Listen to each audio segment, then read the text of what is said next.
ആറളം പഞ്ചായത്തിന്റെ മണ്ണിൽ ചുവപ്പൻ ആവേശം വിതറി പേരാവൂർ നിയോജക മണ്ഡലം LDF സ്ഥാനാർത്ഥി കെ ശൈലജ ടീച്ചറുടെ തെരഞ്ഞെടുപ്പ് പര്യടനം അമ്പലക്കണ്ടിയിൽ സമാപിച്ചു. നിശ്ചയിച്ച സമയത്തേക്കാൾ അല്പം വൈകിയാണെങ്കിലും തങ്ങളുടെ പ്രിയപ്പെട്ട സ്ഥാനാർത്ഥിയെ കാണാനായി കൈക്കുഞ്ഞുങ്ങളും വയോധികരുമടങ്ങുന്ന വൻ ജനാവലി സ്വീകരണ കേന്ദ്രങ്ങളിൽ കാത്തുനിന്നത് മണ്ഡലത്തിലെ ഇടത് സ്വാധീനത്തിന്റെ തെളിവായി മാറി. വാദ്യമേളങ്ങളുടെയും മുദ്രാവാക്യങ്ങളുടെയും അകമ്പടിയോടെയുള്ള വർണ്ണാഭമായ വാഹന റാലി പര്യടനത്തിന് ഉത്സവ പ്രതീതി പകർന്നു.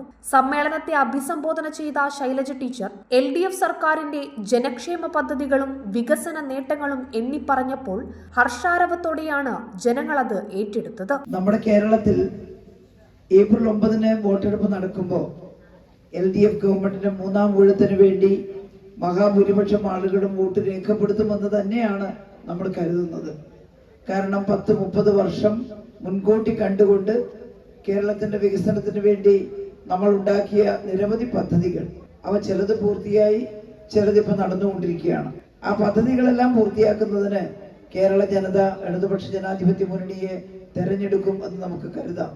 വികസനത്തിന്റെ തുടർച്ചയ്ക്കായി പേരാവൂരിൽ ചുവപ്പുകൊടി പാറിക്കാൻ ജനങ്ങൾ സജ്ജരാണെന്ന പ്രഖ്യാപനമായി അമ്പലക്കണ്ടിയിലെ സമാപന സമ്മേളനം മാറി.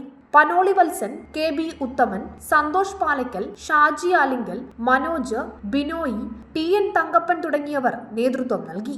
നാടിന്റെ ടീച്ചറമ്മയെ വരവേൽക്കാൻ സ്വീകരണ കേന്ദ്രങ്ങളിൽ പൂച്ചെണ്ടുകളുമായും ഹാരങ്ങളുമായും കാത്തുനിന്ന നാട്ടുകാരുടെ തിരക്ക് എതിരാളികളുടെ ഉറക്കം കെടുത്തുന്ന രാഷ്ട്രീയ മുന്നേറ്റമായി വിലയിരുത്തപ്പെടുന്നു.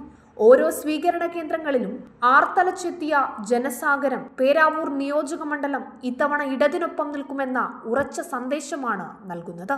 വരും ദിവസങ്ങളിൽ മണ്ഡലത്തിലെ ആവേശം ഇരട്ടിയാക്കുന്ന തരത്തിൽ സമാനതകളില്ലാത്ത ജനപിന്തുണയോടെയാണ് അമ്പലക്കണ്ടിയിൽ ഈ ആവേശയാത്രയ്ക്ക് സമാപനമായത്.